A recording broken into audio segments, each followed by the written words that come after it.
माझ्या पक्षाने मला ज्या ज्या वेळी जे जे सांगितलं ते मी केलं.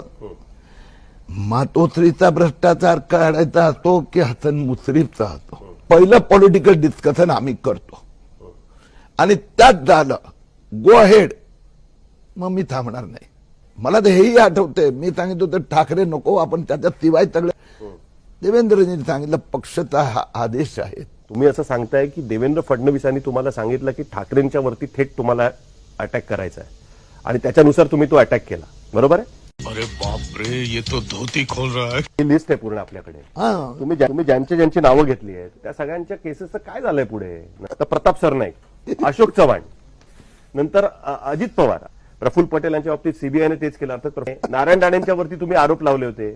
तर म्हणजे तुमच्याकडनं आरोप करून घ्यायचे आणि मग त्यांना पक्षात घ्यायचं, हे पण डील पक्षाचं तुमच्याबरोबर झालं होतं असं म्हटलं तर चुकीचं ठरेल का मग? अरे बाप रे, ये तो धोती खोल रहा है. गंभीर प्रश्न विचारतो. बरोबर आहे ना?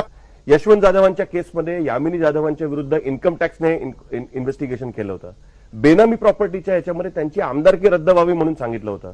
का नाही किरीट सोमय्या त्यांच्या कोर्टामध्ये जाऊन सांगतात की तो रजिस्ट्रार ऑफ कंपनीजचा FIR मरीन ड्राईव्ह पोलीस स्टेशनला करून घ्या म्हणून. तुम्हाला हे सगळे घोटाळेबाज अजूनही वाटतात का? अजित पवार, प्रताप सरनाईक, अशोक चव्हाण, छगन भुजबळ, हसन मुश्रीफ, भावना गवळी, कृपाशंकर सिंग, बाबा सिद्दीकी, यशवंत जाधव आणि नवीन जिंदल सोडून देऊया आपण, हे महाराष्ट्रातले हे लोक तुम्हाला घोटाळेबाज वाटतात का? केलं ना कॉम्प्रोमाइज, कबूल करतोय. हे कॉम्प्रोमाइज आवडत नाही, बरं नाही वाटत, परंतु शेवटी हे सरकारला जर काढायचं असेल तर हे कॉम्प्रोमाइज करावं लागतं.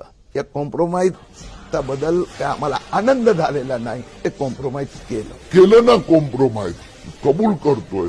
किरीट सोमय्या हा भाजपचा एक शिस्तबद्ध कार्यकर्ता.